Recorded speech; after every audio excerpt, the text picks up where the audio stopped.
You are listening to the War of Civility on Marquette Radio.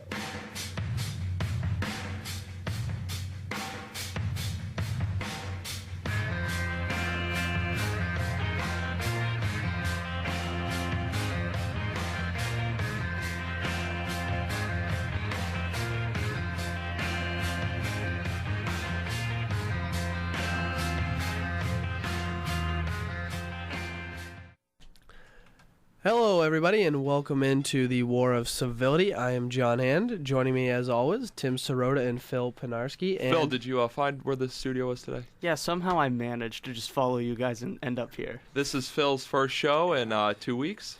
Yeah, Phil making the grand comeback. Last week we had the bye week. It was a bye. Took the week off, and the week before that, Phil was in Memphis. Living it up. Living it up on fall break. How was going home? I enjoyed it. I missed all my friends and everything, so it's good to see them. It's just saying goodbye again is impossibly difficult. So, I mean, I got to eat a lot. You're gonna make me cry. Phil. I mean, that's what's gonna happen. I'm being moved to tears. Well, you know what? Are you going home for Thanksgiving? Oh no, you're Hashtag Sad Sunday. Yeah, I'm going to Chicago, and like all my family's coming up and everything, and Hannah's actually coming up. But you're going home for Christmas, right? Yes. So there's 33 days until Christmas break? Yeah. Last day of Well, classes, I'm going to Pittsburgh almost for Christmas at the beginning. Oh, okay. Yeah. So. Okay. So, but you'll get I'll home. see them for New Year's. Don't worry, guys. Okay, that's when you want to see your friends in New Year's. Oh yeah. Also joining us in studio today, David Sando has returned. Kind of just called me 10 minutes ago and said I'm outside, and I said, well, that sucks. No, we welcomed him in. We're excited to have him back. I don't know. Do you have anything you want to say? You can speak now. It's okay if I talk. I guess I'll shout out to one listener that might be listening, Rick, on his way to the Falcons-Niners game. So, thank you, Rick, for tuning in, who may or may not be listening. We don't know. We don't know who's listening. We never know. We don't. Except my dad, #1 fan. Hannah's listening. She always listens. Also, another big super fan right there. Super fan.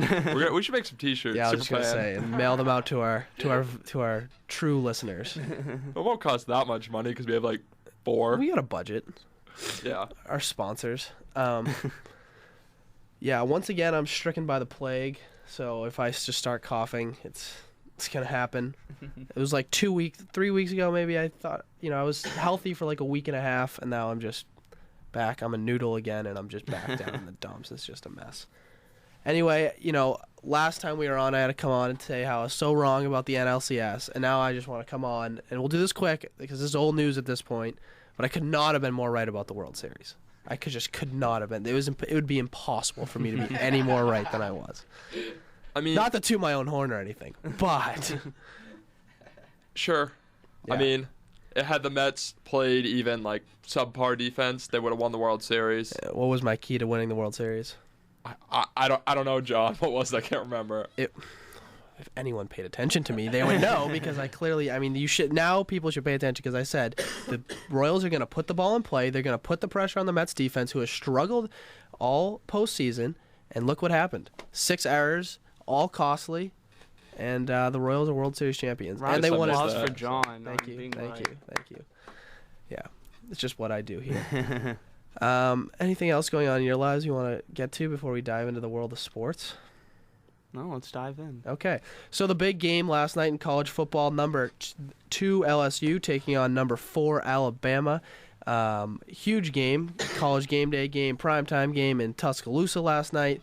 And, well, to be honest, guys, I didn't think the game lived up to the hype. The Crimson Tide defeating the LSU Tigers 30-16. The big storyline, I think, is just the way the Alabama defensive line showed up last night and absolutely just shut down Leonard Fournette. Also got after Brandon Harris. He barely had a chance to even throw the ball. And Alabama, I mean, credit to Nick Saban. He had that team ready to play. And I think, they didn't go outside of Jay Coker's comfort zone. Every pass was just, a little 5-10 yard dink down the field. And, I mean, that's what worked. You got to give credit where credit is due to Derrick Henry, who just went off, proved he's probably one of the better running backs now. I'd still say Fournette's a good running back, but, when he faces that bigger defensive line, It wasn't so pretty. No, because that's what he's gonna have to face in the NFL and everything. Yeah. Kind No, of. I mean, this him facing this in the NFL, that doesn't worry me, because Alabama's defensive line was just about a million times bigger and tougher than LSU's offensive line. If you watch the runs, Fournette had absolutely no chance on any of them.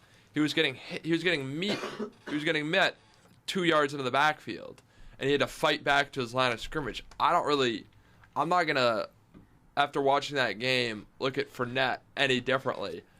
I mean, so sort of been thinking about the keys to beating Alabama, because every year it seems like they lose a game, and then they play the number 1 team they did last year in Mississippi State, or the number 2 team this year LSU, and they win. And the formula, at least to me, is pretty simple. It's just so hard to put it into a game plan. And what you got to do is you got to run the ball to the outside. And Les Miles knew this last night, and they tried it. First play of the game was a stretch. It was a run off tackle. The only problem was they ran it out of the I formation, and that's not how you beat Alabama. The last team to beat Bama that runs a power I was in 2011, and it was LSU, and LSU won that game because their defense was so strong and only gave up 6 points. So LSU was they were climbing a pretty tall mountain last night, in that they run right between the tackles, and they were literally running right into the teeth of the defense, and Fournette just had nothing. And then the game turned into, what can Brandon Harris do? And for the first half, for the last couple of drives in the second quarter, he played pretty well. He was moving around, making throws, but no, he's just not the type of quarterback who's going to go into Tuscaloosa and win. The only guy who's going to do that is Johnny Manziel.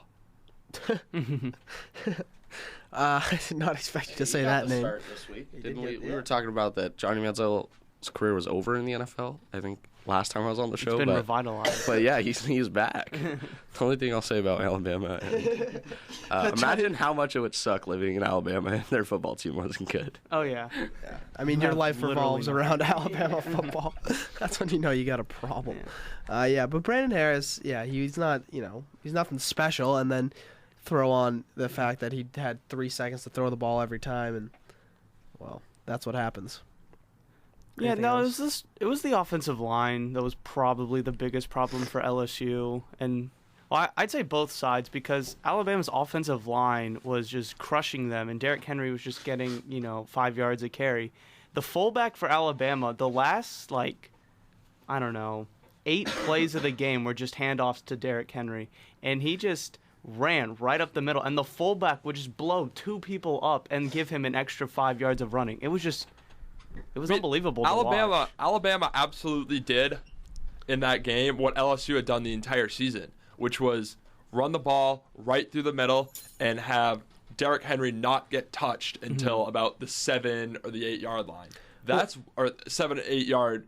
What impressed me too is after he even did get touched, he didn't go down. He had some good yards after contact. I thought. Exactly. That's sort of. I mean, you sort of saw Derrick Henry had a Leonard Fournette type performance, and that he'd get the 8 yards, and then when a safety has to tackle him, they can't do that, and because he's too big and he's too physical. Huge win for the Alabama Crimson Tide. Big game for Derrick Henry.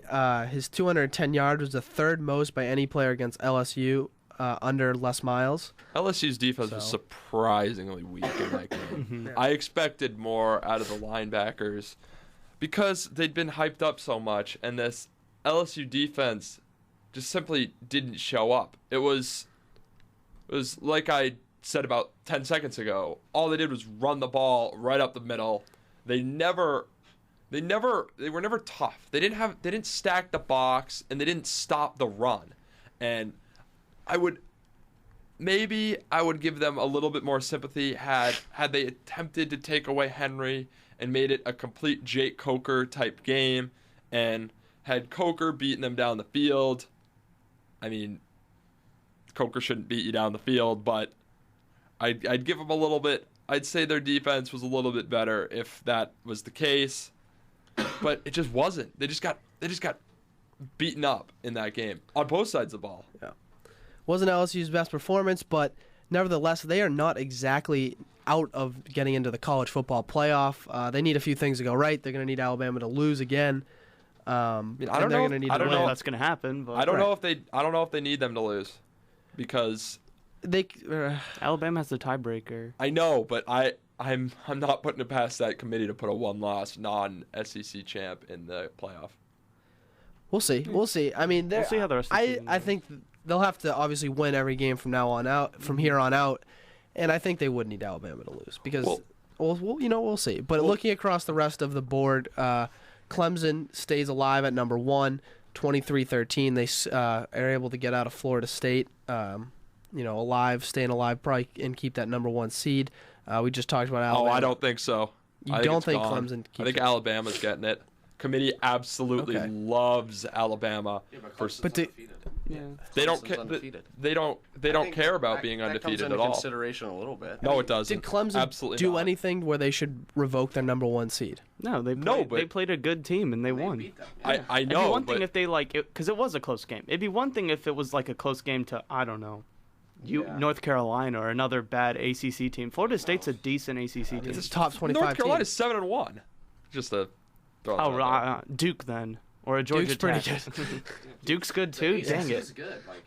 All right, Miami. If they played Miami, and then There we go. No, There we go. I mean, Miami by 60. What was it? yeah, no. The committee clearly does not care about wins and losses, and They care about wins and losses. not really, John. I mean, there's they're not going to put it. There's no 2-win. I mean, they care. I guess I'm Okay. taking your statement literally. But yes, you're taking it literally. And if Alabama has 1 loss and another team like Baylor is undefeated, you saw it last week. Alabama's ahead of them for some reason. Yeah, I didn't. Baylor's number 6 because they didn't know how good Baylor would be without Seth Russell.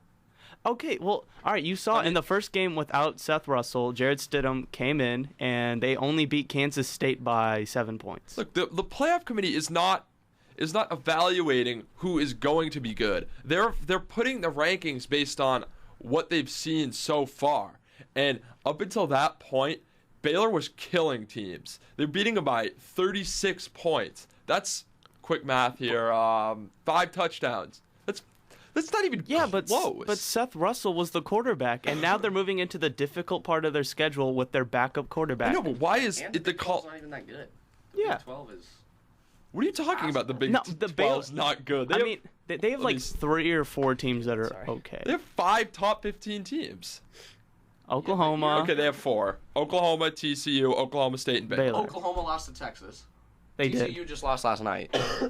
OSU and Oklahoma, we'll see them play. I mean, no, Clemson is going to be the number 1.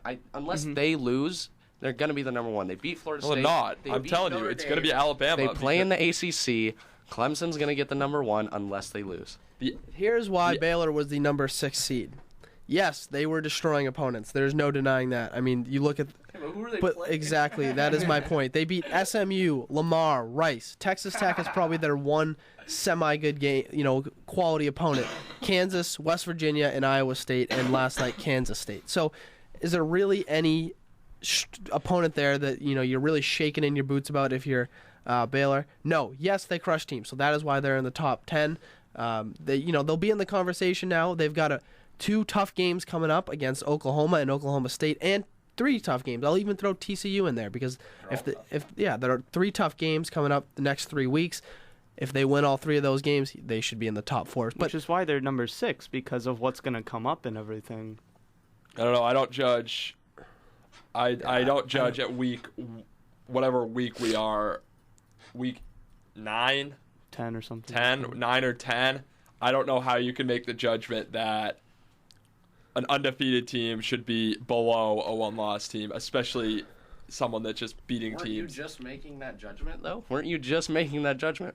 What? That a one-loss team should be ahead of an undefeated team? Yeah, you were just talking about that. That's what the playoff committee is going to do. No, that's not. That's what the playoff committee is going to do. That's not what what I would do if I was a playoff. That's committee. not what I'm gonna do about it. No, I mean if I'm on this committee, I'm gonna put teams that don't have a loss over teams that have one loss, because to me, I don't know. This is extremely radical. This is just a crazy thought.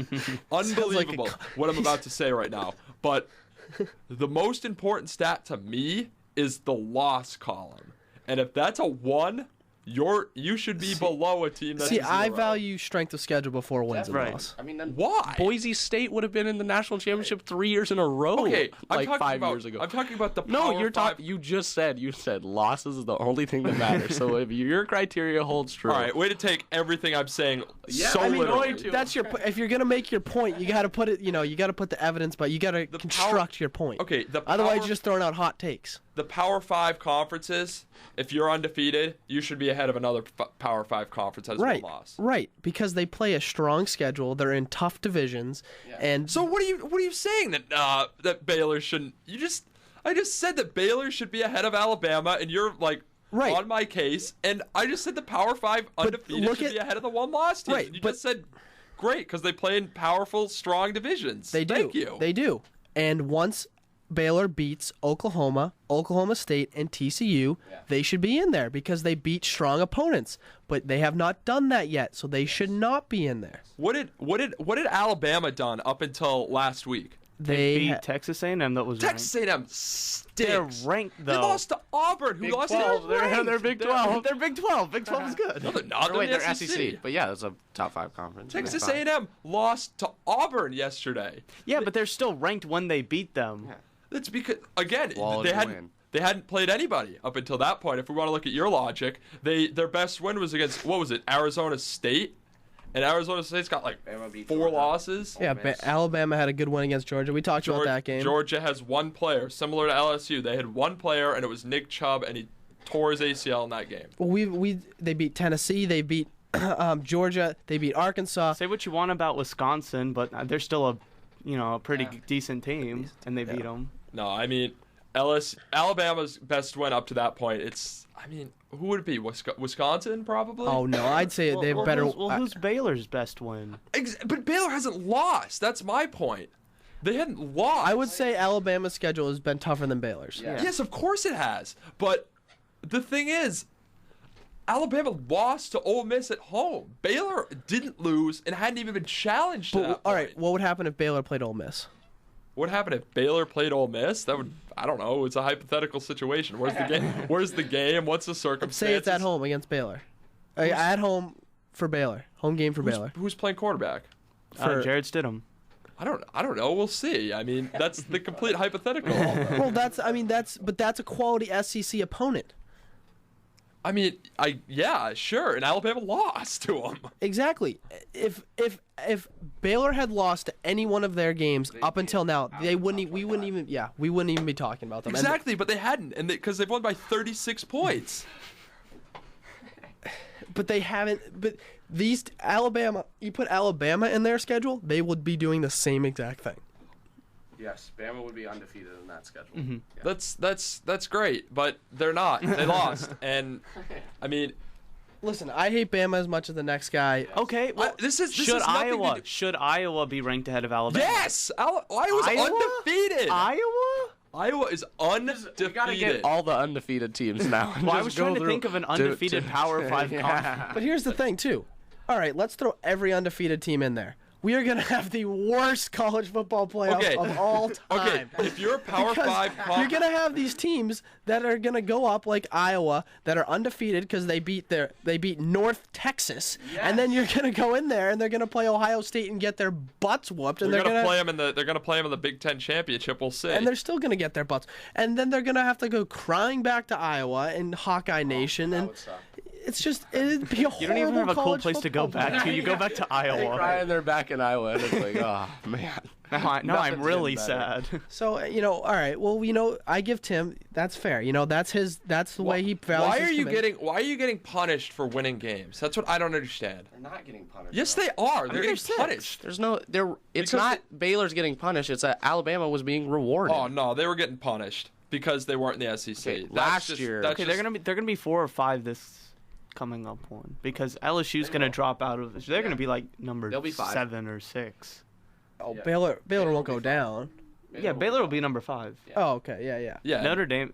Why is Well, we'll get into what our okay, top 5s Why are. is Notre Dame number 5? Because they've played a Beaten, like- pretty yeah, decent they've schedule. beaten- They have? Who's their best one? Temple? Temple, USC, USC is Virginia on the really road. flawed. Virginia on the road is a good team. Yeah, Virginia at Notre home Dame's is a got good schedule. team. And Yeah. the only reason they lost to Clemson, Notre Dame beat themselves against Clemson. hmm So they should I don't know how have. many times should be you're gonna undefeated. go into a night game in Death Valley. Virginia's and 3 and come out 6, with a Phil. win. Yeah, but they're a good team at home. They're 3 and Navy? 6. Last year they almost beat UCLA. Notre Dame beat Navy. Yeah, I- they did beat Navy. I was surprised by Notre Dame being number 5. That's a No, joke. I'm not saying I mean, that they that's a should be joke. number 5, but I'm saying that I was surprised. I mean, especially with the loss to Clemson, that would have that if they had beaten Clemson, absolutely they're in the top 4, no doubt about it. Yeah, absolutely. If you're undefeated and you got to win against Clemson, look, I don't know what's so funny. If you're undefeated, I like how you had to sneak that in there. I mean, I just right. think it's. Yeah, you Ludicrous. want your teams to be undefeated. We look at strength of schedule. You think that a 3-loss team should get? No, in I over do a not team think a that's 3-loss the team 3 should losses get in. are to the other 3 teams in the playoff committee to maybe. There's something to talk Then about. there's- Oklahoma State's undefeated. Should they be in the college playoff? Wait till my top 4. All right, a little teaser. I like it. Wait, Looking at the rest of the college, let's keep moving. We got to keep All moving with the college football scoreboard. We need to Talk about the get on upset. this. Yeah. So Ohio State stays alive at number 3. Notre Dame gets by Pittsburgh. The upset of the night: Nebraska defeats Michigan State 39-38. Another upset of the night: Oklahoma State just puts a whooping on TCU 49-29. Iowa stays alive. We talked about Florida squeezes out Vanderbilt. That sentence didn't make sense, but I went with it anyway. 9-7, close game. They were able to get the field goal at the end there, and Navy is able to defeat number 13 Memphis 45-20. Oklahoma stays alive against Iowa State 52-16. And one of the more exciting games of the day, Arkansas beats Ole Miss 53-52. Ole Miss just shot themselves in the foot there. Quite the game at the end. Exciting finish. Any of those games you guys want to dive into real quick? I just want to briefly mention the Memphis game. Keep your head up, Memphis. You had a great season, and now it's over. You had the perfect opportunity to get to a New Year's Six, and it's not going to happen now. No, they still do. I mean, they have a chance, but I don't think they can go into Houston and beat them. I honestly don't think they can go to Temple and win. Yeah, I mean, Temple's a much better team than Navy, and Navy destroyed them. So I want to talk about the Michigan State Nebraska game a little bit. That had some. oh yeah, great game. That had Great a- finish to a game. How'd your boy do? Your quarterback, your number 1 quarterback. How did he do yesterday? He had a pretty bad mistake at the end of the game, but he's still going. He's still the number 1 quarterback in the draft. Yeah, who's going ahead of him? I don't know. I'm not asking you. Brandon he's- Harris. Yeah, you're gonna put Brandon Harris, maybe Cardell Jones. Chris- I don't know. I don't know if I put him That was- over Connor Cook. That was but- a joke, Phil. Oh, Not yeah, no, taking totally a Cardell joke. Ha, ha, ha, Jones over Connor. No. You never know with Tim. You never know when he's joking. No, I mean, Michigan State has got nobody to blame in this game but themselves. I mean, you wanna blame this game on the refs that did not call the. So if you weren't watching the game, what happened was Break it down, Tim. it was Play-by-play. yeah. Welcome into the film room. Well, I don't know. I don't know how many people were that interested in Michigan State, Nebraska. I mean, Nebraska's 3-6. We almost didn't Other- watch that game. We almost just watched the Alabama LSU game. Yeah. So last play of the game, or not the last play, last drive. It's what was it, 5-point game? Michigan State 4 5-point game, and Nebraska's got the ball in their 10. They just throw it through the Michigan State Swiss cheese defense, and they get the ball to Michigan State's 40, maybe 50, 45, and Around midfield. yeah, around midfield, and the Nebraska, they go deep. Nebraska's wide receiver may or may not have gone out of bounds, Well, he went out of bounds. He may or may not have been forced out. Ref said he was forced out, and the touchdown was good. If you look at it, I don't know. It was a judgment call. On video, it didn't really look like he was. And obviously Nebraska scored and won the game. But on the last drive, Michigan State marched the ball to Nebraska's 41. In 7 seconds, all you need is 10 yards. 10-yard dump, get out of bounds, kick a field goal, win the game. But Connor Cook, I don't know what he did. He was in the pocket. I don't know what he did. He juggled the ball and then slipped out of his hand. It slipped out of his hand. He threw it away, and there was no time left, and Michigan State lost. So he mishandled the snap, much like the Michigan punter did. So well, no, Revenge. Karma. exactly, it came back. He caught the ball, and he was going up, and when he was bringing the ball up to throw it, he dropped it. And See, if I'm an NFL GM, don't draft him just for that. He's got Butterfinger syndrome. But that game effectively, I don't know if you want to say it effectively eliminated Michigan State. Is Michigan State in the same Yeah. little subdivision as Ohio State? Yeah, they're gonna play them. They're gonna play them. That'll be a good That'll game. be cool. Oh yeah. They're gonna play That'll them. be cool. I That'll be believe it's neat. in 2 weeks. they're Okay. gonna play. It will Not be. this All right. Saturday, but the Saturday. Gentlemen, what everybody has been waiting for. Drum roll, please. We need that sound effect. Thank you. I was actually speaking of sound effects. Actually, I was looking for I was gonna look for a round of applause when we welcomed Phil back to the show. Aww. I mean, I was going to look for Babe. it. I was going to. And then you didn't. All right, what's the drum roll for? So that so drum roll. Wow, I feel like I had a lot of momentum and then just, what are your guys' top 4 NFL oh my god. NCAA, Happy Sunday. College everyone. football playoff. Hey everyone, preview to after the break. We're gonna be talking about the NFL. That's where John's head is. That's why we need the applause button. I deserved a big round of applause for that one. Tim, let's start with you. Actually, should we finish with Tim and so he can just yell at us, or should we start with David, Tim? why don't you go first? All right, so I am like Condoleezza Rice and have no business giving a top 4. But, all right, so I'll just go Clemson number 1. Mm-hmm. I think Bama is probably going to be number 2. Okay. Especially This is what you want. especially Now, with the win over LSU. this No, is this is what- what I think. This is what I think. this should be what you think it should be, not what This it's is what I going- think it should be. Oh, okay. I think Bama should be number 2, and I think that's also what the playoff committee is going to say. Okay. Because Ohio State hasn't played a great opponent yet. Mm-hmm. Ohio State number 3, and then Notre Dame at number 4. Me? All right. I have Clemson number 1 just because they've looked the best so far this season. I have Ohio State at number 2, Alabama at number 3, and then I'm a Notre Dame fan, so I want to say they're going to be 4, but They will be 4. they'll probably be 4. But I wouldn't mind seeing Oklahoma State jump up all the way up there. I wouldn't mind seeing that, but that's just my opinion. I have Clemson at number 1, Alabama at number 2, Ohio State stays at number 3. I'm with Phil. I don't know. I can't see Oklahoma State jumping all the way up from 14 to 4. I mean, that's a crazy jump. It could happen. I mean, this is what you want. This is what you want the playoff Yeah. top 4 to be. And I think But that was a good win against TCU. it was a very convincing win. But I just can't. I just don't see them putting Baylor. It just seems weird to me to see Baylor and or Notre Dame in the top 4.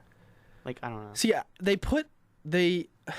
I guess this is what I think, not necessarily what I like. So I'll give you what I like after. But what I think is they liked Notre Dame enough to give them at 5 when I didn't think they should be at 5, right? So you got to think that they're probably going to put them at 4, Probably. even if we don't like them.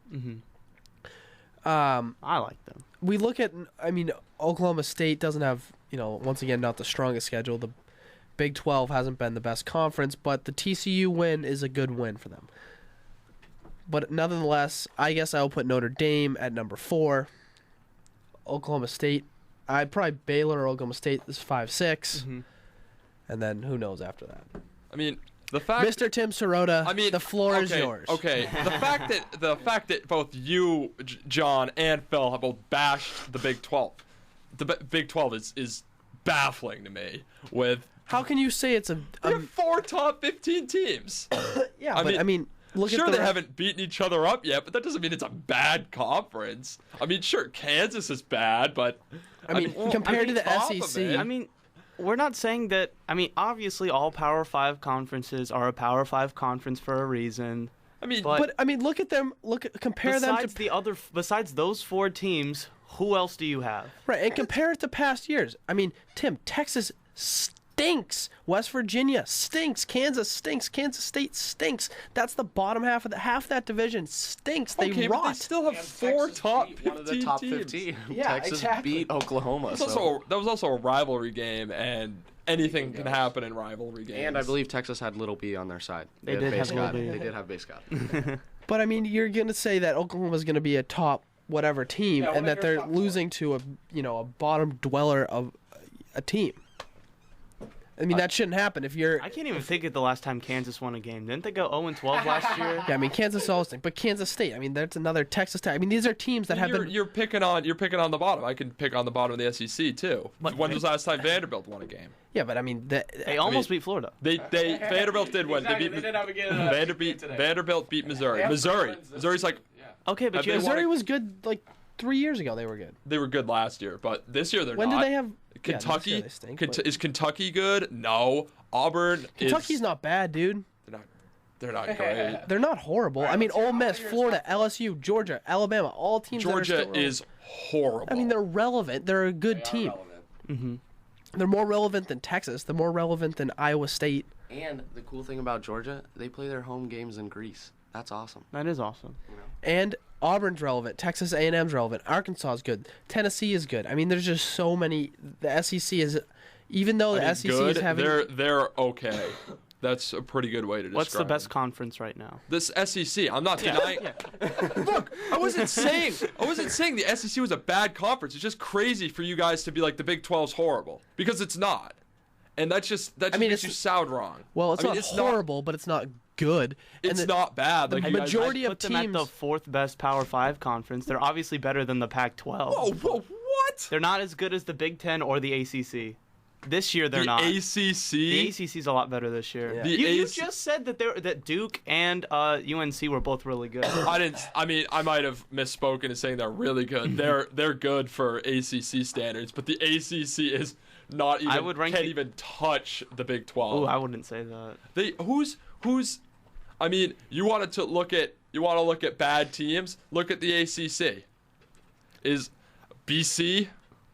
Okay, you have Virginia? BC, Miami, Virginia. I think the point, though, I think that we're, the reason we're talking trash about the Big 12 is because the top teams in the Big 12 are playing the bottom teams of the Big 12. Like, we're not seeing, So in like 2 weeks, are you guys going to be like, oh, Big 12 it'll great be conference? not a great conference, but we will see who the fakers are and who the real, like, the legit teams are. We don't know who they are. Like, Clemson has played great opponents so far. And so we can say that Clemson's had a great season, and the ACC is good because Clemson's in it. So, I mean, and we're not picking on the bottom 4 of the ACC because I don't know how many games Clemson's played against, the bottom 4. I mean, So we never stay tuned in 2 weeks when the Big 12 is good again, guys. I mean, we never. Get We've been listeners. saying that. I mean, I don't don't think necessarily- specifically said that they were bad. yeah, I we think they never just trashed kinda- the Big 12. I mean, we were You said saying they weren't good. I mean, we never trashed the Big 12 conference. We were saying that the top 4 teams in the Big 12 that have been playing these bottom dwellers of the Big 12 have just. I mean, these teams stink, and that's why they're 9-0, 8-0, and 8-1. I mean, look what happened. It's just you can't put Baylor in the top 4 with their schedule that they've had, and I know they're crushing teams. But you know what other team was crushing teams? Michigan. And what happened when Michigan went against a good opponent? They lost to Michigan State. Michigan also lost to Utah. They did. Utah's a good team. I know. But they also, I mean, what was the record? They shut out 3 teams in a row? They're horrible. Yeah. And look what Baylor's doing. Okay. And All right, so, let's get to your. We could go around this circle all day, and Do your top 4, Tim. neither one of us is gonna prove wrong. We gave you the floor. Give us your top 4. Ohio State. Ryan, give me a high five. Ohio State's number 1 Wow. Wow, why? because I didn't think that they should have dropped in the first place. Okay. And it's nothing against Clemson, but Ohio State has The longest winning streak. I mean, yeah, they have the longest winning streak. Were national champions last year. They haven't lost this year. They're not even really Florida Stating it, and that they're just sort of squeaking by teams. I mean, they were at the beginning. They could have beat. They didn't have a dominant performance against Minnesota. They didn't, but they also won by 2 touchdowns. And Minnesota's not a team you can sleep on. And they have just a boatload of talent around, and the talent that knows what it takes to win. And that's a very good combination of college football. I mean, I So- could make the argument. You're gonna love me for this. I could make the argument their strength of schedule has not been the best. I mean, whose strength of schedule is good other than Alabama and Notre Dame's in your opinion? Then? True. I mean, that's you're true. bashing literally every single team's True. strength of I am. schedule. I am. You're right. Number 2, I've got Clemson. Number 3 is Baylor. Number 4 is Oklahoma State. Now, Wait, what was number 2? Sorry, Bama. Clemson. you don't have Bama in the top no, you 4. skipped. Wait, sorry. Go do that again. I heard you wrong. I have Ohio State, Yeah. Clemson, Baylor, Oklahoma State. Wow. They're all undefeated. He stuck true to his word. Yeah, Any, all right. any Big 5 conference undefeated teams are in So- the Big 4. All right. So Alabama's win against the number 2 team in the country. They're my number one loss team. They're ranked number 1 amongst them. So they're number 5. They're number It well. might be number 6 because I think You have- there's what? Okay, then are you gonna- OSU is undefeated. And then Iowa, he put you have Baylor, Iowa at Iowa's 5. undefeated. Iowa at 5. We'll, Ohio we'll State and Clemson. to be determined. I got till Tuesday to figure out if I want to actually put Iowa at 5. But I mean, you can't. I mean, you can't. That can't be a debate in your mind whether to put Alabama or Iowa. I mean, that's if you put Iowa there, what? Props to you. That's sticking true to your guts. That's sticking to your philosophy that if Iowa wins the Big Ten, there's got to be an undefeated Big Ten. If Iowa beats Ohio State, Yes. right. and yeah, goes yeah, in no, undefeated. there's no argument. But I mean, we're talking. I mean, that's down the road. Right now, today, Tuesday, when this comes out, who's ranked yours- higher? Oh, are we gonna talk about who's actually gonna be? I'll give you what the rankings. No, actually no, we're I'm asking saying- for your opinion. and Tim So Sirota's. you honestly believe that Iowa Right. should be Yeah. ranked higher than Alabama? I think Iowa should be 5 and Alabama should be 6. All right. and What Notre would Dame should be happen? 7. I know we shouldn't deal in Okay, hypotheticals. what would but happen? This is What would happen? this is talk Alabama here. would win the game So why Convincingly. should they be ranked higher? because I've told you, and I'm gonna sound like a broken record. I already do, and I value But is not the- losing. But the rankings is the best football team, correct? Yes. I mean, it should be the best resume. And so you said when Iowa and Alabama, if they played a hypothetical game, Alabama would win. So does that not make them the best football team? Better football team. I think the college football committee should pick the 4 teams with the best. You just resumes. avoided my question. I rest my case. Ladies and gentlemen, we will be back. Oh no, I got a prediction of what the actual All right. rankings are going to be. Got it. What it's actually going to be, it's going to be Alabama at number 1, Clemson at number 2, Ohio State at 3, and Notre Dame at 4. That's what it's going to be. Likely. Very likely. All right, ladies and gentlemen, we will be back after the break. There's a circus in the United States down in Texas and Dallas. I don't know if you guys have heard about it. We're going to dive into that. NFL picks, lock of the week, lock of the century. You all know that. Mid-season awards. Mid-season awards. We'll be giving all that out. Don't go anywhere. You're listening to the War of Civility.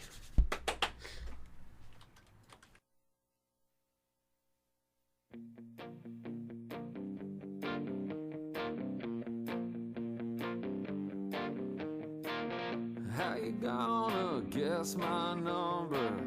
How you think this is gonna end? You pull away like you're out of some coma. Look at me like I'm long since dead. I don't need you to tell me you don't need me here right now. I've been in love before. I'm cool now, the season's changing. I'm nothing but smoke and bones. Straight lines across my heart. Oh, honey, I've been sleeping alone. I don't need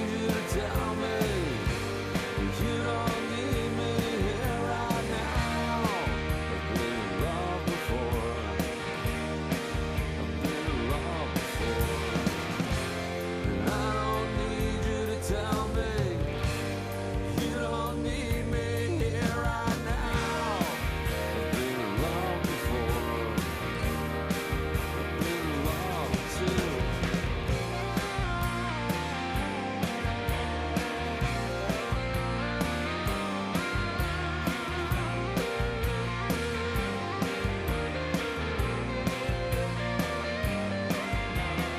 I don't need you to tell me you don't need me here right now. I've been in love before. I've been in love before. I don't need you to tell me you don't need me here right now. I've been in love before. I've been in love before. I've been in love before. Been in love. I've been in love. I've been in love.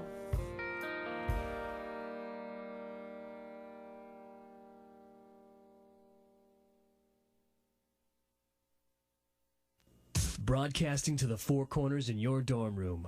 Marquette Radio. Welcome back to the War of Civility. I'm John Hand. Alongside me, as always, Tim Sirota, Phil Pernarski. Special guest David Sando in studio today.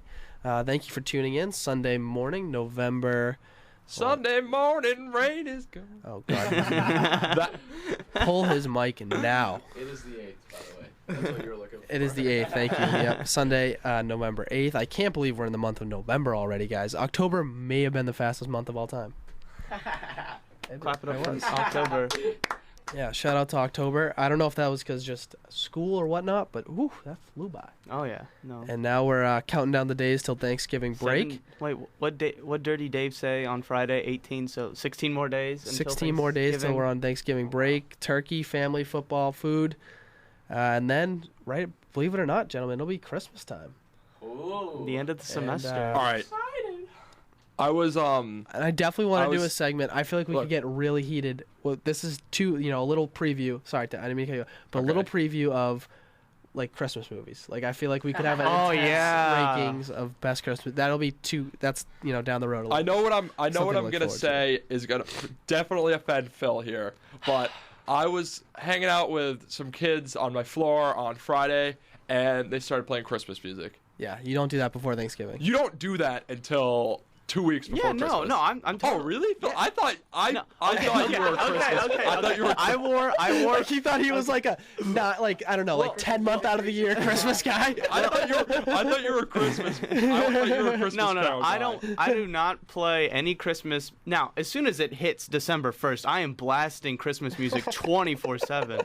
But not until then. I mean, I'm a December 22nd Christmas. That doesn't surprise me. music kinda I'm guy. a You're the Grinch. I may even be a Black Friday.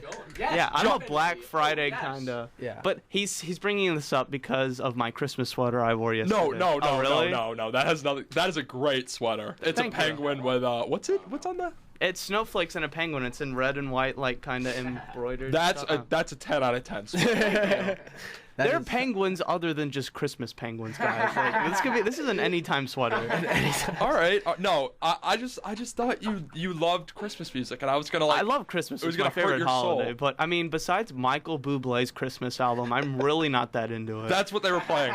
They were Yeah. playing the Michael Bublé Christmas. Oh, it's great. I strike you as Mariah Carey. Oh, really?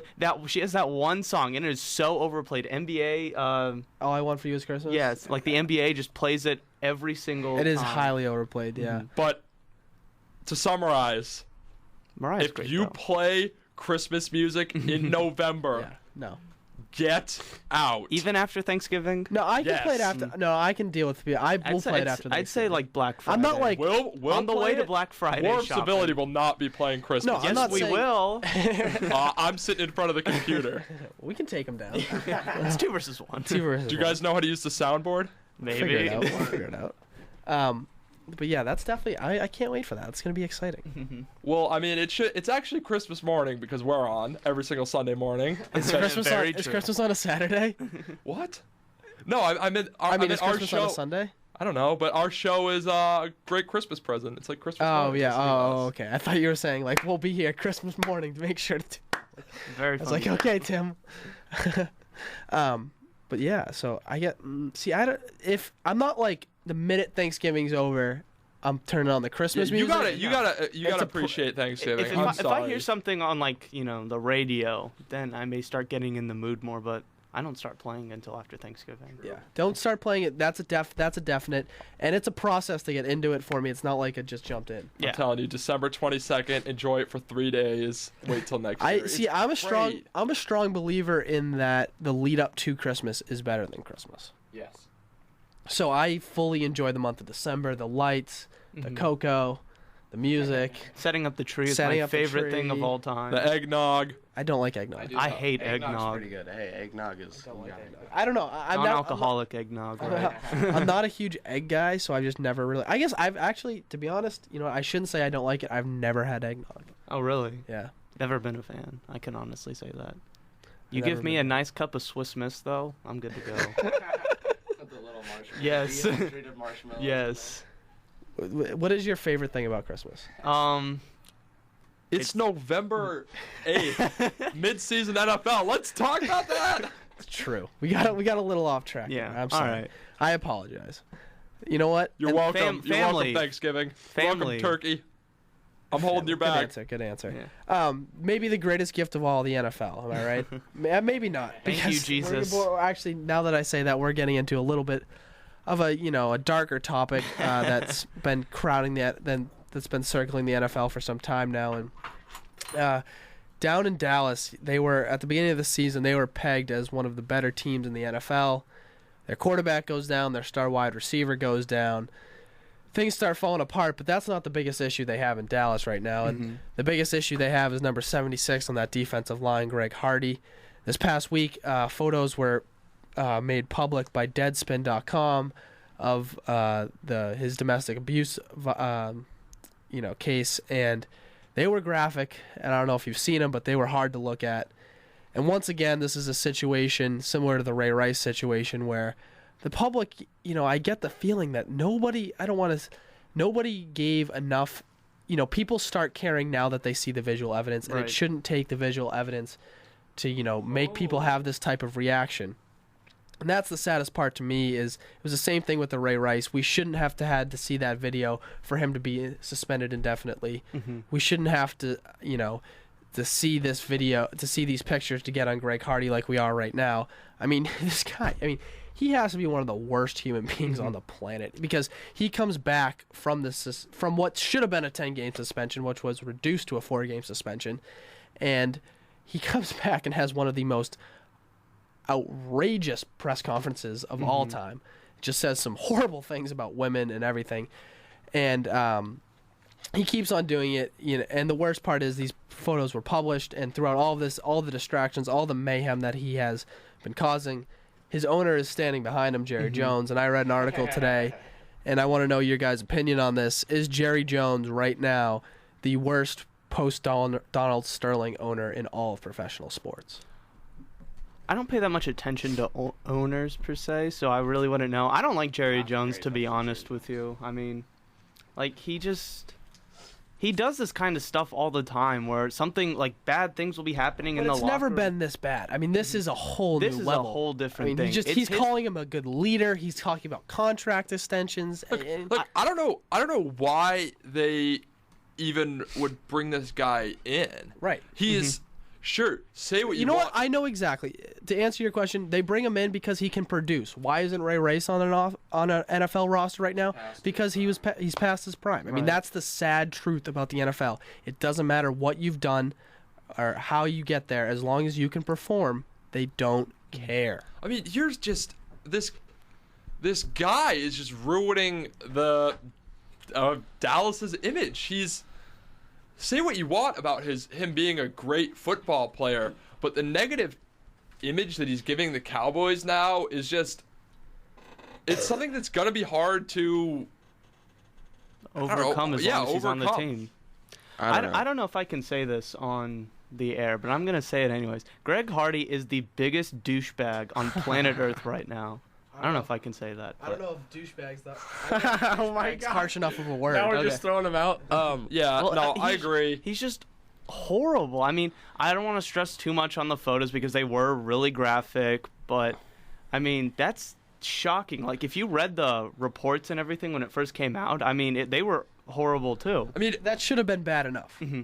I think another thing, this is going to sound just crazy, but I think this whole Dallas sort of whirl spin, is that a word? I said that another week too. World spin. Yeah. Like Is that We still don't know what that means, WHIRL. but continue. Yeah. Like, so there's A whirlpools. lot. I whirl mean, spin. this sort of.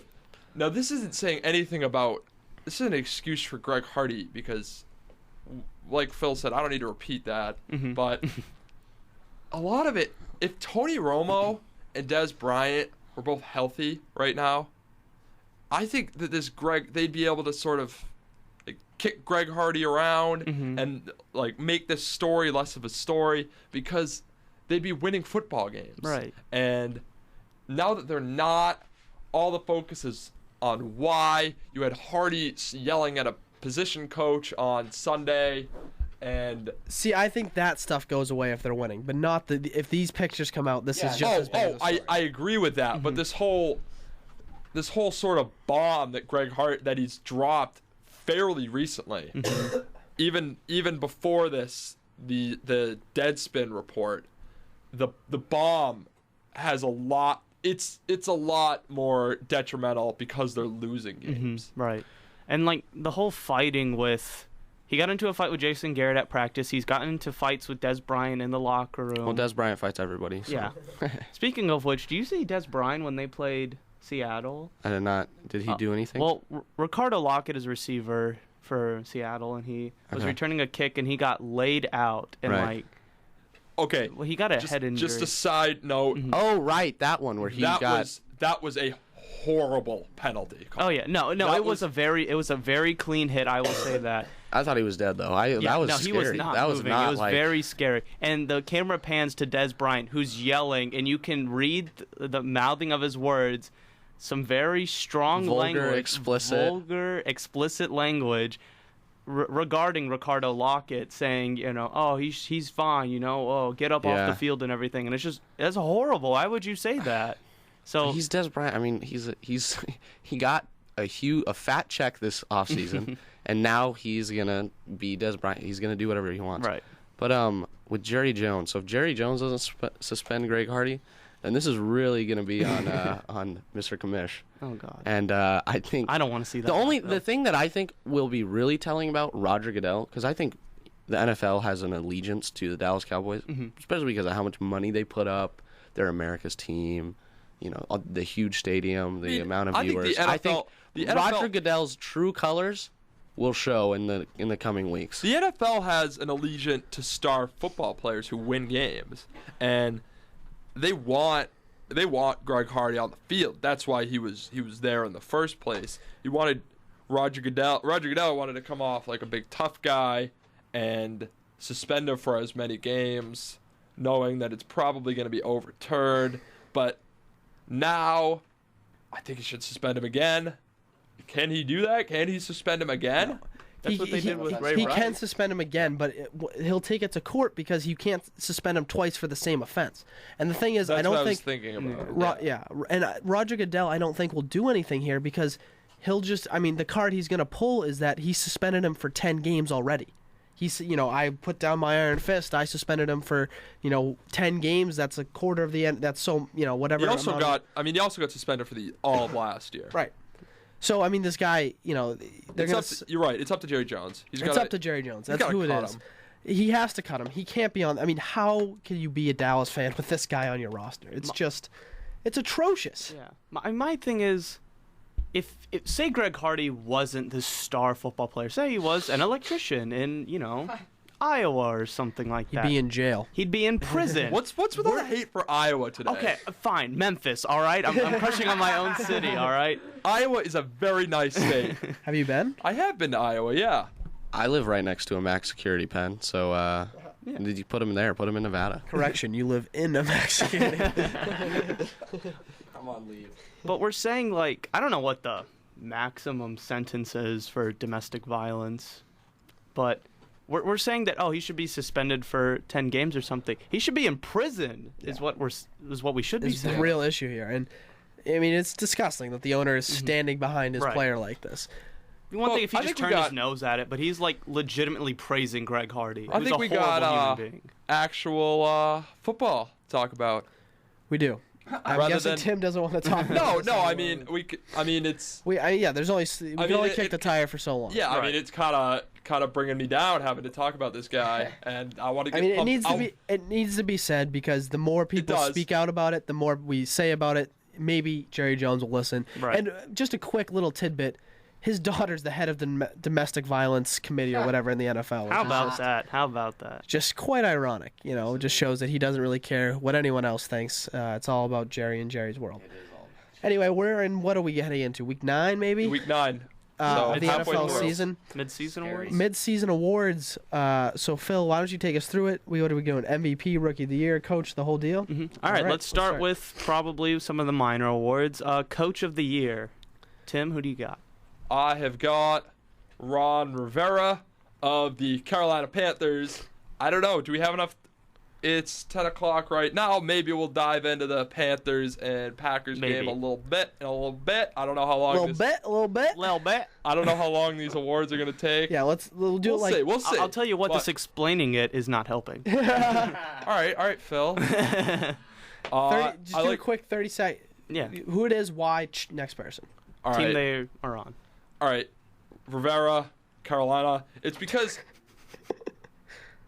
You want? All right, 30 seconds up, David. Who is your coach?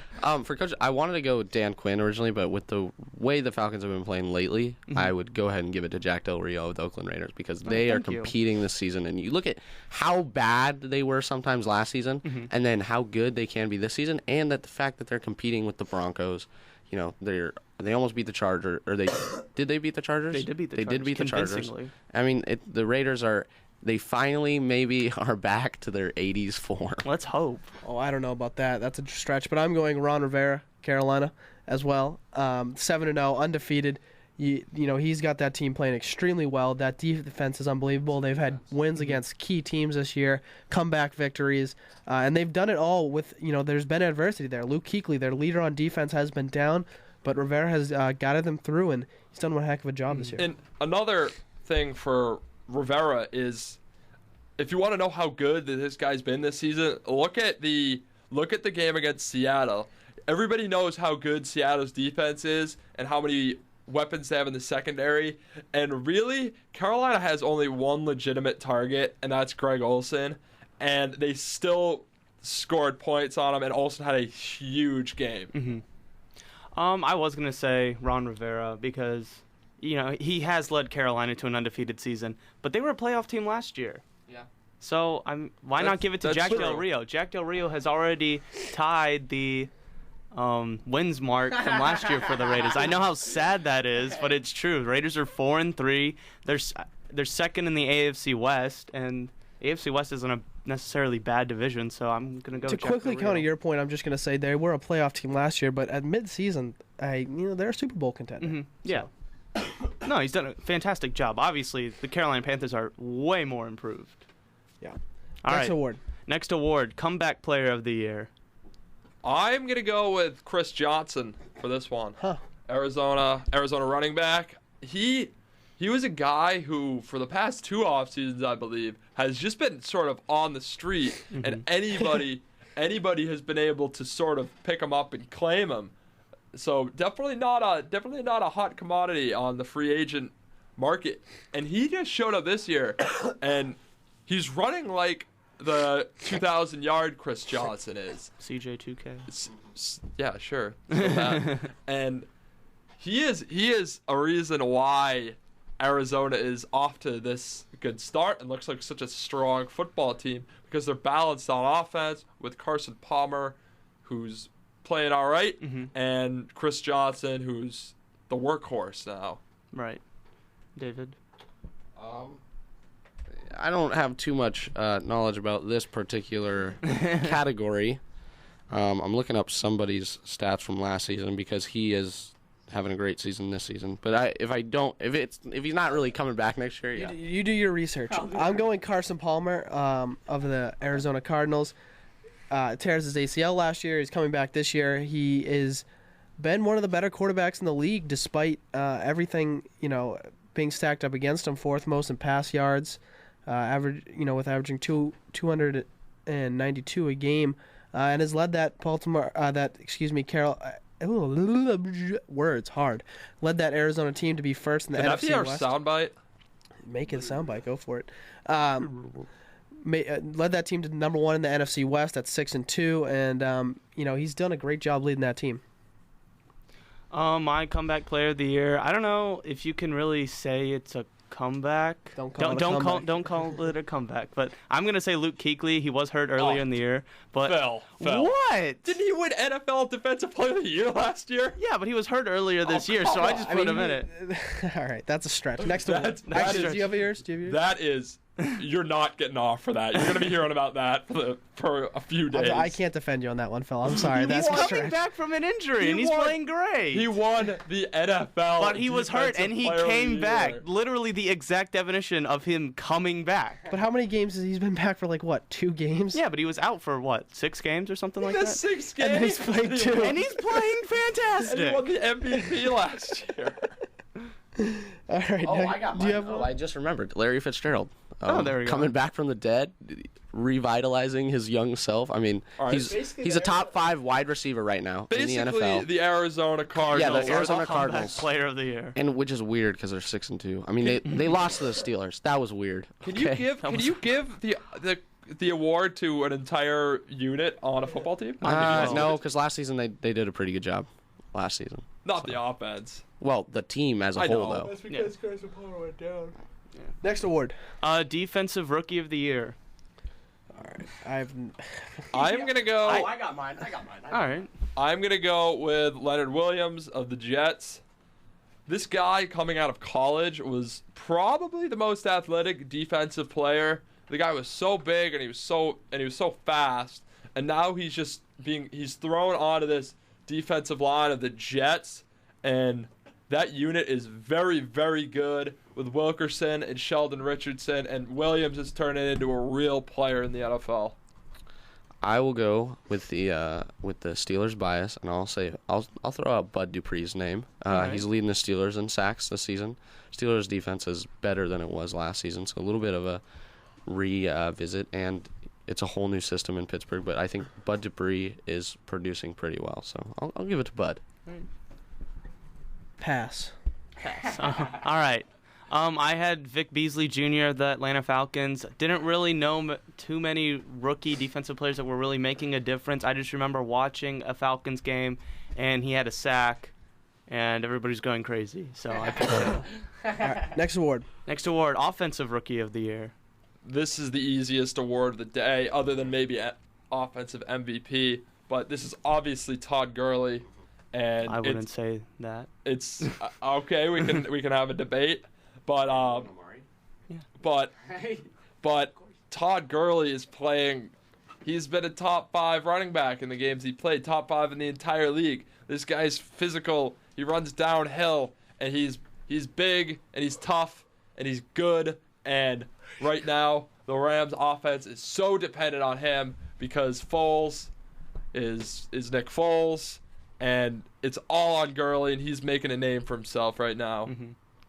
Yeah, I will go ahead and stick with Todd Gurley, mainly because also the Rams have a one-dimensional offense, and to be able to produce the way he is, and like Tim said, he's a top 5 running back right now. Right. And also I thought he was going to maybe be a bust, so I was completely wrong. So yeah, Todd Gurley. Yeah, he had a couple of knee injuries in college, so it was a little worry when they took him number 10 overall. But right now, at least it's paying off. Now, next season, I don't know. Maybe through 5 games, he has 94 carries, 575 yards, and 3 touchdowns.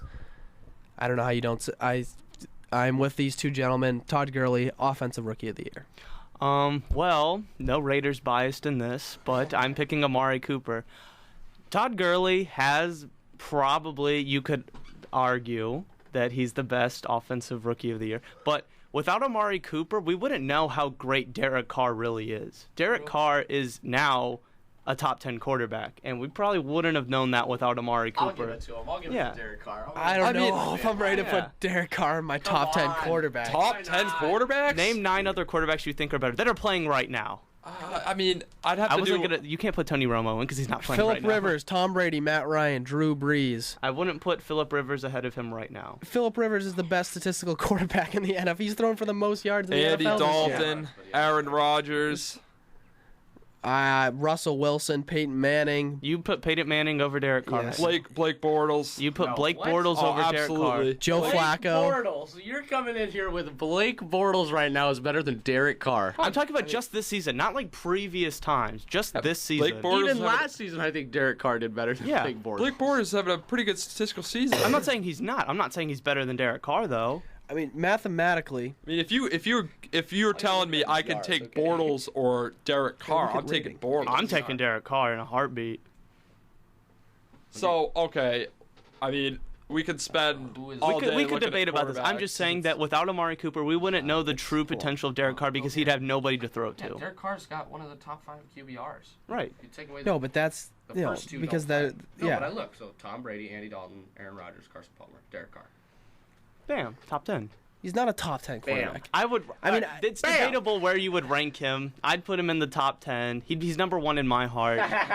But There's intangible. I mean, you can look at his QBR. Sure, that's impressive. you can look at you He's know you thrown- could look at how well they're doing. I You mean, know. they're one game over 500. That's okay. good for the Where- Raiders, but but that's not good in exactly. NFL standards. I mean, they're all in I'm the s- AFC. But you're saying, I mean, you can say, yeah, they're one game over 500. It's I'm good not saying for, they're the best team. I'm just saying that we wouldn't know how. All I'm saying is that we wouldn't know how good Derek Carr would have been without Amari Cooper. And so we're all I mean, thankful. Amari for Cooper's got good stats for a rookie. Todd Gurley's got good stats for an NFL running back. True.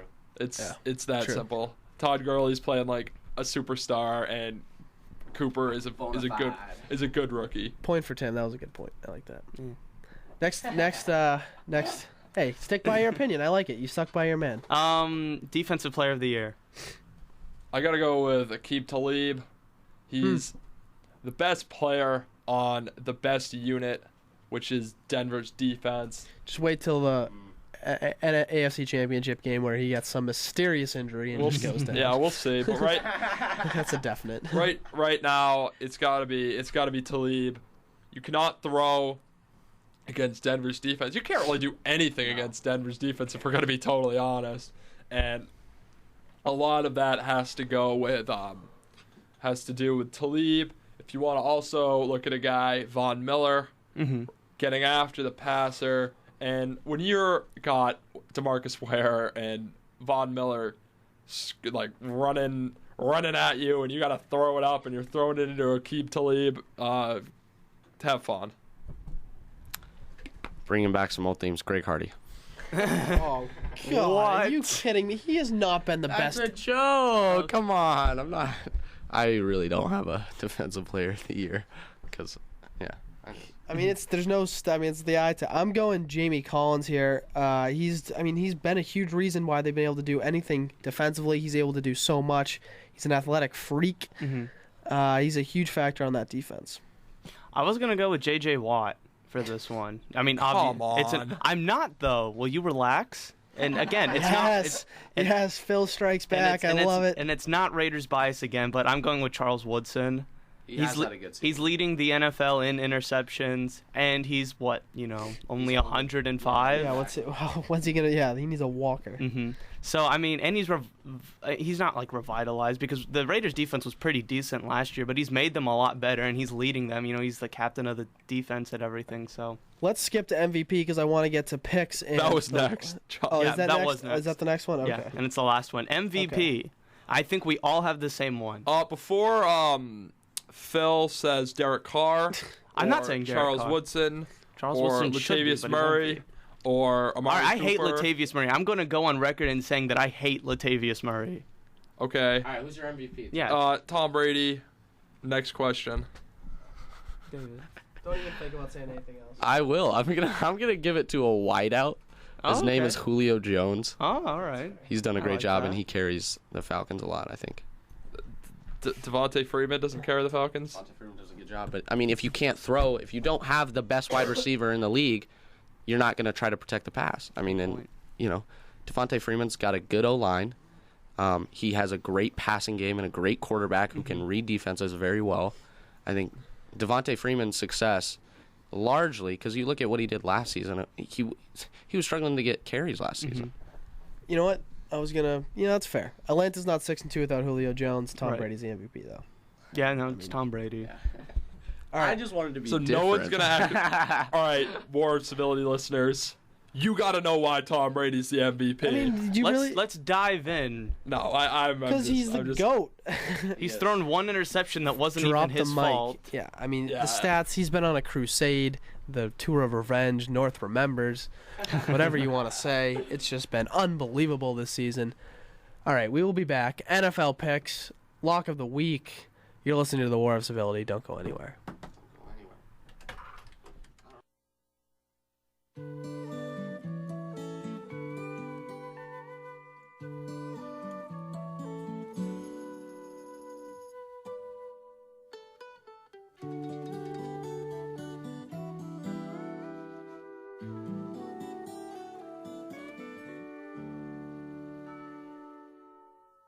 Open your eyes.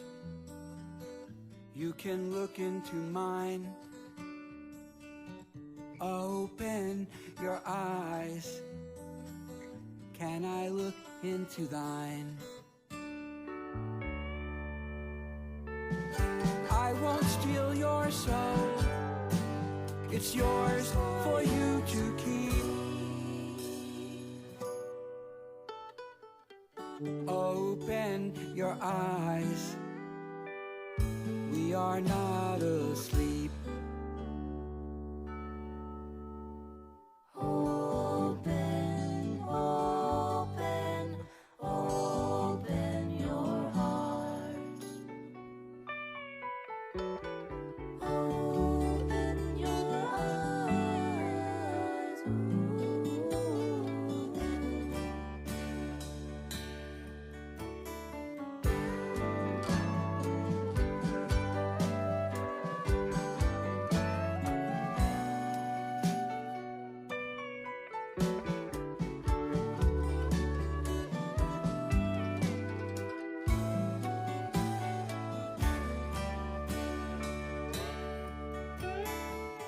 Step into the light. Feel it on your skin. Stretch onto the light.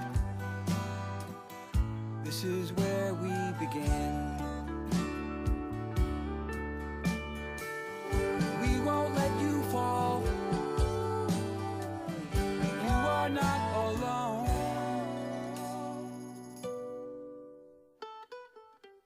Open your eyes. You have found your own. You have found your own.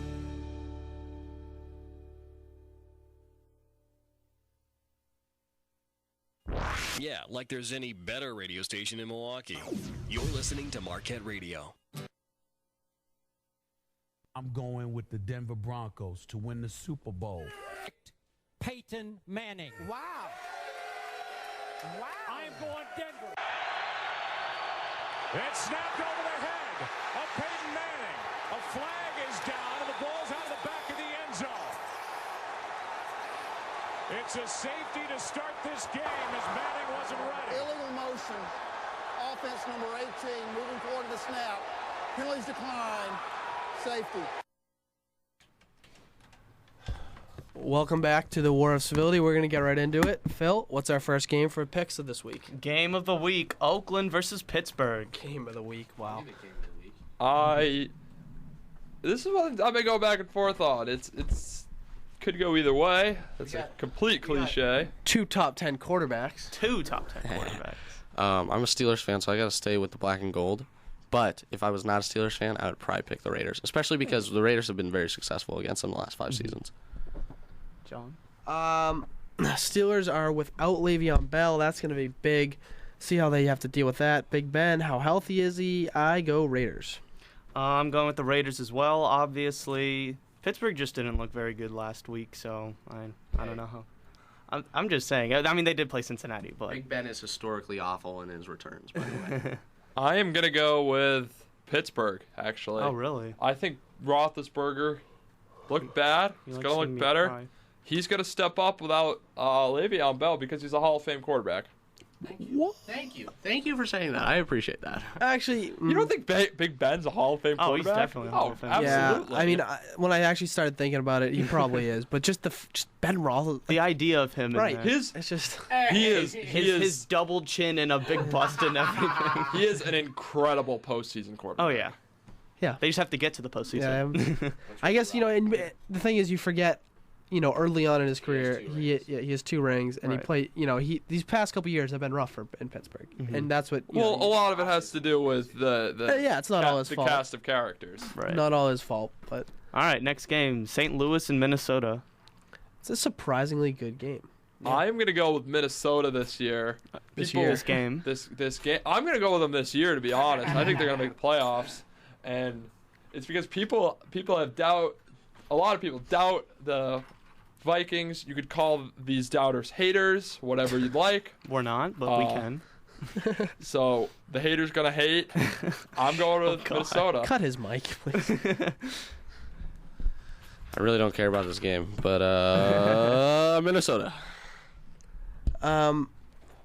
We've dealt with this all year long. Is what Rams team is going to show up?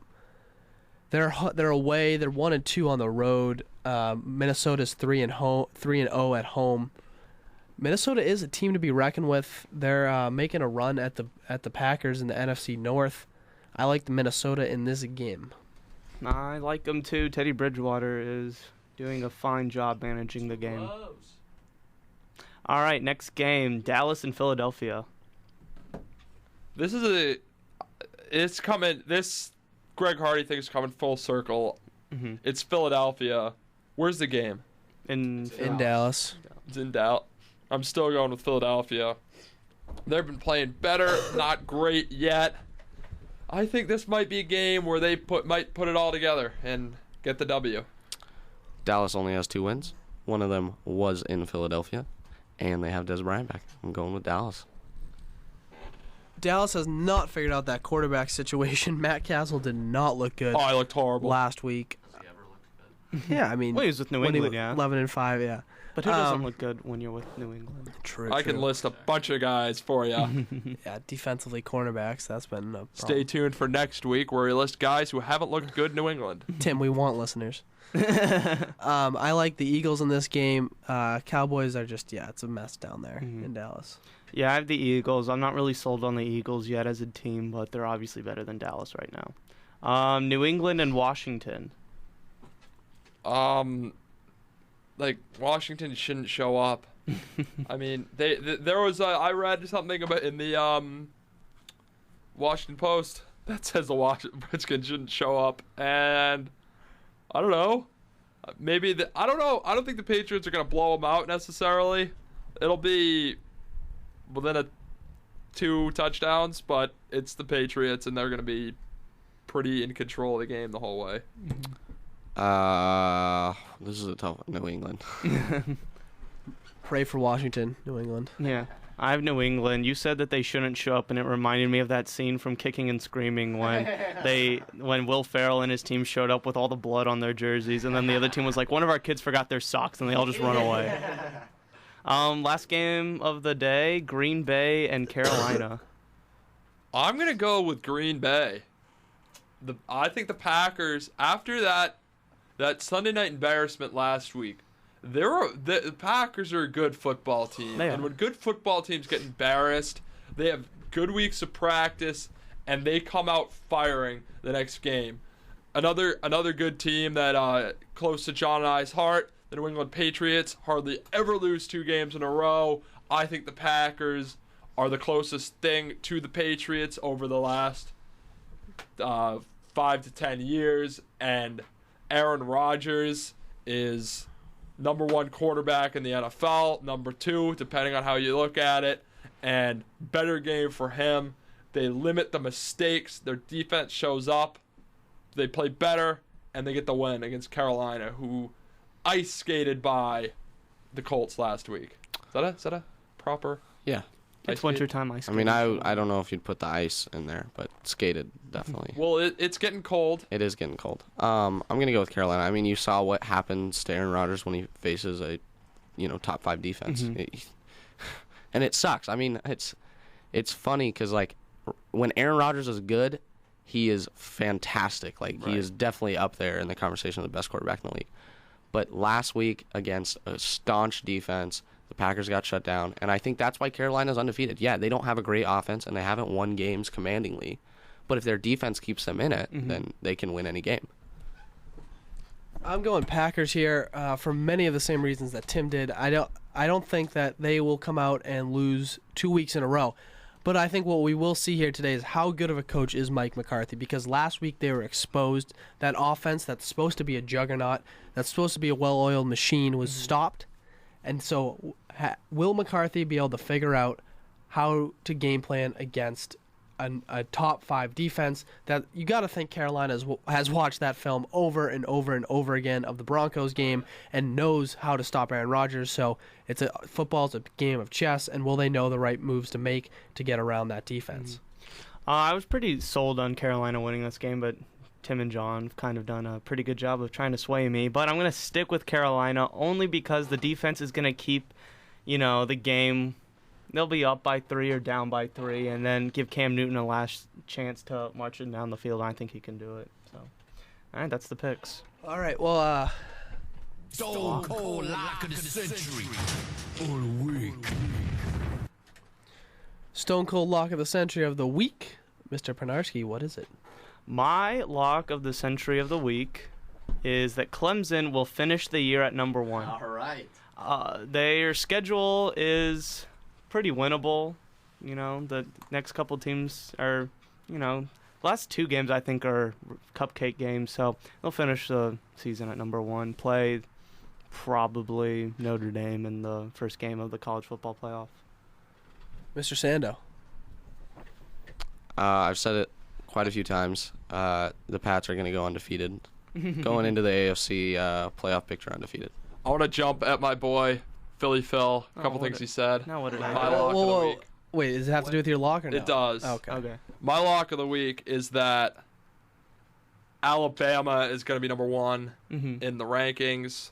So, and they're going to finish number 1 because they're not really playing anybody that's going to put any pressure on that defense. Mississippi State next week. I mean, we'll see how good Mississippi State actually is. I don't think they're that good. I think their only player is Dak Prescott, and Alabama's going to win that game. They're going to just run Florida out of the stadium, and they're going to finish number 1. I agree. Clemson will be undefeated, and they should, I don't know, should be number 1, maybe with Ohio State. I don't know. But you said Notre Dame was in the playoff. I completely disagree. Notre Dame's got a brutal matchup with Stanford, and Stanford is it at Stanford? I believe so. All right. And Stanford's frankly a better football team than Notre Dame. They have a much better defense. So you think Stanford will end up? Do you think Stanford gets into the playoff? Yeah, I do, and I think Stanford's going to knock Notre Dame out because I think it's going to be sort of a play-in game. Stanford with the loss to Northwestern. Oof. First week of the season. Committee seems to doesn't. I thought only undefeated teams should be in the top 4. No, I'm saying that at the end of the season. All right, I'm not gonna I shouldn't have pushed that button. No, I mean I just want to. No, I just want to go back my on lock, my point. Stone Cold Lock of the Week of the century. I think Greg Hardy will be released by the end of the week. I think he says the end something. Of the week? By the end of the week, he will be released. I think by next Sunday he will not be on an NFL roster. We can only hope so. Yeah, we can only hope so. I think he will say something stupid after the game today. He apologized on Twitter. Oh, it's the worst apology. Congratulations, you got somebody else to write your apology for you. And the Cowboys PR department is maybe one of the dumbest PR departments ever because they let him talk that first press conference and just. I mean, I have no problem with it. I like knowing who these NFL guys really are. Oh, yeah. I like the unfiltered. I don't like version. that he's still in the NFL, right. but I like knowing who I like he really knowing is. who he really is. But all right, so that's that. Did cut me off. I don't want to seem like a hypocrite. I did cut you off because we've gone around. I mean, we beat the bush on Look, this. I don't want to seem like a hypocrite and saying that Stanford's going to get in the playoff with 1 loss. I think the undefeated should be there. If there's no undefeateds. Obviously, you should put a one-loss team in, and that's where I think Stanford should be in there. The committee is going to sort of, it's easy for them to forget about the opening game of the season. It was in August, and it was a game that started at 9 o'clock Pacific time against traveling to Northwestern, who's looked pretty sharp this season, and their defense has been really strong, and Stanford has just improved since, and they beat Notre Dame. They should be in, and I think they will be. All right, I just want to mention, because tomorrow is the day where all the Marquette students have been waiting for, and that's basketball season, is here. The Ellensons, all three of them will be on the court tomorrow. All right. And we got Belmont on Friday. I'm excited. I'm excited to see what Marquette can do. I can't wait for Friday. I mean, but tomorrow's just an exhibition. True. Quick I'm still picks gonna go. of the season? Yeah, I'll still go, but it's just I can't wait for Friday. I might and go. It's Friday. It's just the fact that it's a I Friday. might go today to the women's basketball game. I'll be producing it. Oh, really? Oh, Strongly you're producing it? considering Good. I thought I was producing it. You know, actually, now that I think about it, you're producing it. But yeah. Quick picks. Marquette, how they gonna do? Oh, they'll murder Valley City State. No, I'm talking about over the season. Over the season? Ooh. Oh, I hope they beat Valley City State. Although, I have to overtime. make my predictions for the Marquette Tribune, so this could be a little sneak preview. I haven't made it yet. I think they win the Big East. wow. Really? Actually, no. Yeah, you know what? You're right. I think they're the Big really East hope championship. so. You know, I don't even know. I think they're the big Villanova Marquette Big East championship game. Marquette wins. Why not? Why not us? Henry Ellenson going to come in, score 60 in that championship game. Henry Ellison, Big East Player of the Year. Definitely could win that. Easy. Marquette's front court with Fisher and Ellenson is really strong.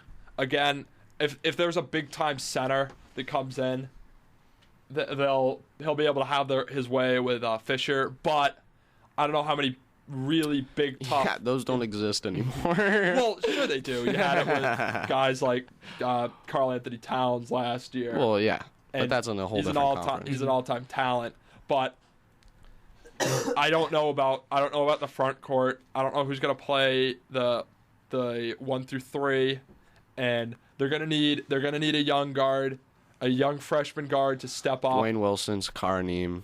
Tracy Carter's pretty good. I think we got a good team. I think we're deep too. They could be really good, and they also I could see them missing the tournament too, and I could see them The big dance or the big Well, everyone makes the Big East championship. Right, but right. The tournament, I could see them being a team that if we don't win the conference, we're not going to get in. I don't think so. that is around 500 in the Big East. I could also see a team that finishes second or third in the conference. It could go either way because I don't know how the guards are going to play. See, I think they will get in the tournament. At least as a 16 seed, obviously, if maybe higher. They wouldn't. You can't be a 16 seed or whatever from a they power are, conference. a low seed, whatever the heck it is. I don't know, Tim. It's early.